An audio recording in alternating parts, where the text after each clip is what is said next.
You're the one that sent me this story, so I'll let you talk about it. But Warner Brothers and I believe Disney. Disney are looking at a possible Disney Plus, Hulu, and Max merger of the streaming services. I don't know if like they could do a bundle package or do like an all-in-one app or something like that. But that looks like we're gonna get like a super streamer coming here pretty soon.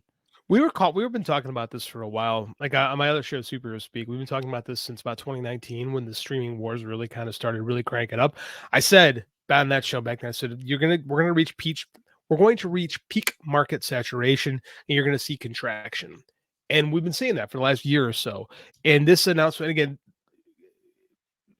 Zaslav has been looking for a partner for a long time. He was looking to merge. There were rumors that they were going to merge with Viacom. There were rumors they were going to merge with Comcast.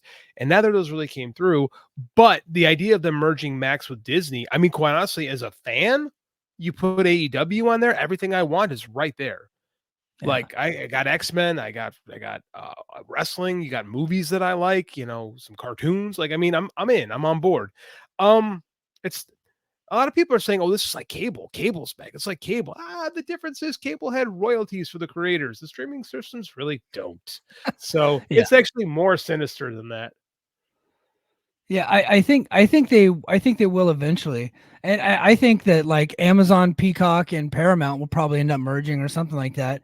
And then we'll just have like 3 mega streamers. We'll have Netflix, and then we'll have the Disney Time Warner, and then we'll have, Peacock with Paramount. I think Paramount's probably going out of business here pretty soon. They'll probably get swallowed up by one of them anyway. They're not doing so hot. I just need them to do Frasier season 2, and they can do whatever as long as they finish Frasier season 2. We're okay. Well, they need to do another Paw Patrol movie because they've been watching the same 2 for weeks now. But so it's funny because like for a generation, right, our parents' generation specifically, you had ABC, CBS, and NBC. You had the big 3. Right, Fox challenges that in '86, and now you have 4 networks, and then you have some UHF stations, and then the proliferation of cable kind of rises up. So it seems to me like we're coming full circle. We've gone from 3 networks and then an explosion, and now you're having a contraction, right? And now you're going to wind up, like you said, when I said that too on Superhero Speak a long time ago. We're going to wind up about 3 or 4 big streamers, and that's going to be where we're at. And then you'll have a lot of boutique stuff, like your TNA, for example, or your what's that? The horror one that I can't think of at the moment. Shudder. Thank you. Yeah, Shudder, stuff like that. So this is the future. WWE figured this out a good 2 years ago. Well, and now that's why. Yeah, and that's why they're moving over to Netflix. I know they're going to still have a presence on cable with SmackDown on USA and a presence on broadcast, but I think eventually all that stuff's just going to go to streaming. Mm-hmm. Yeah, I mean, like, why? Streaming is where it's at. Honestly. It is. Yeah. For now, like it's that was the big and this is the problem too, is the writers and the directors, they signed their contracts, they didn't like where they went, but I mean, like, it's still kind of uncharted territory.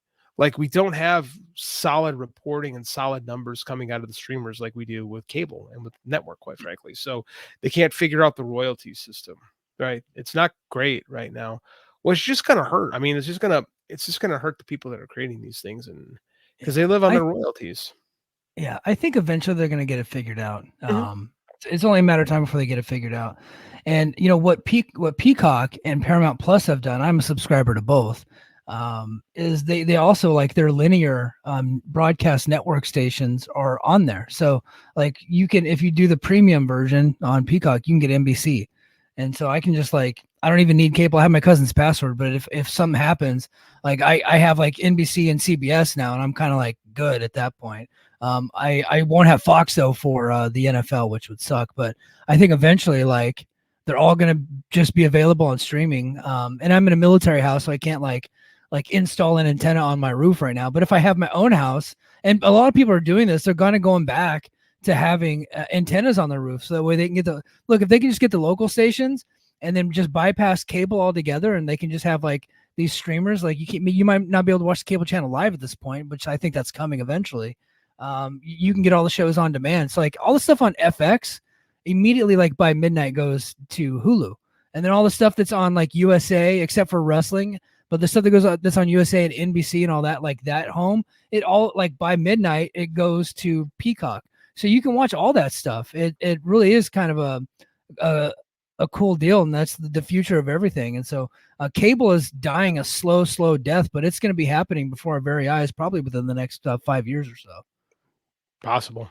I mean, like I said, I haven't had a cable subscription in 10 years. So I mean, it's lasted longer than I think. And I often wonder how much the pandemic kind of changed just the thing.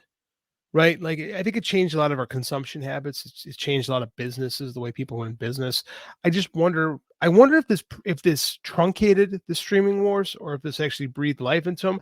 I don't think I know the answer to that question. I'd like to talk to some people that know a little bit more than I do about this. Like, I'm fairly well versed on it, but not a professional or anything. I'd love to see what someone who knows it really thinks about how the pandemic affected this in the long run. Yeah, I think those studies need to happen, and I think they're going Mhm. to happen here pretty Agreed. eventually.